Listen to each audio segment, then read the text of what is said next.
Good morning. We make so many choices as human beings on the face of things.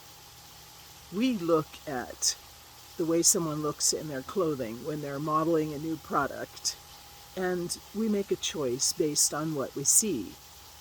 We look at a new car, and we look at the exterior of things and the interior of things and the way that makes us feel, and often we make a choice based on the face of things.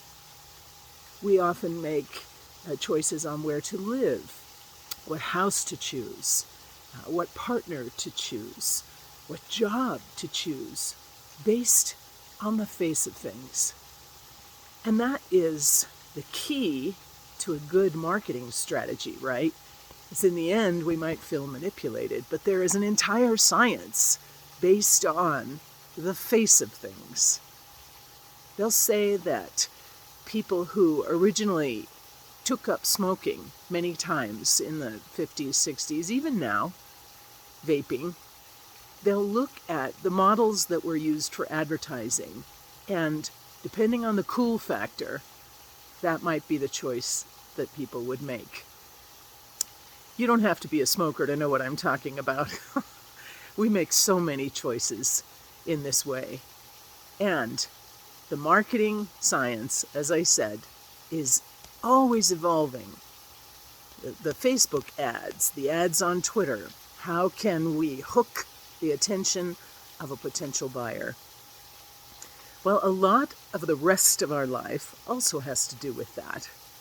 Even our relationship with God. Wow. Connecting with God on the face of things. We're human.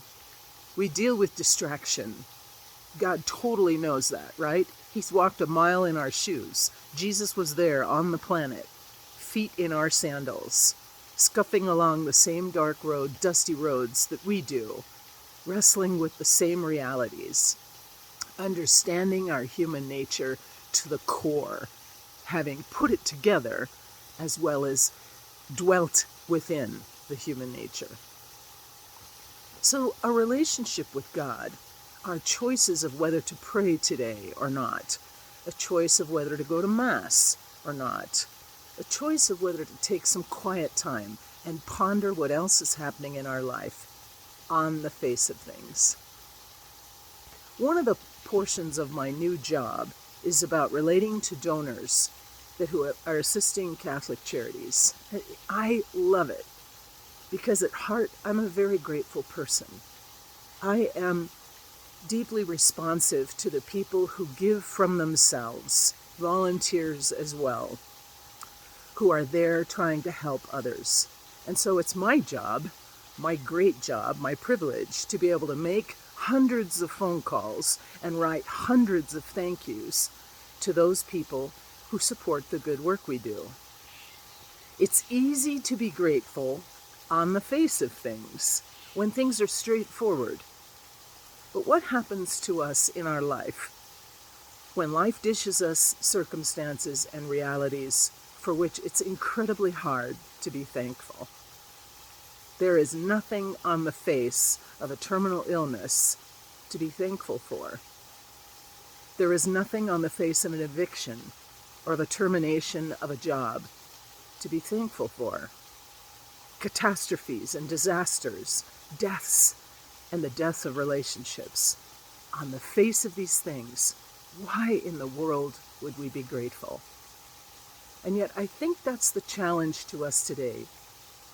I don't want to live on the surface of my life. I struggle with the same things everybody else does, but I want to live deeper. I want to learn how to be grateful for the things which on the face of them are nothing I'd want to be thankful for. What is the mystery that is present there? What is God?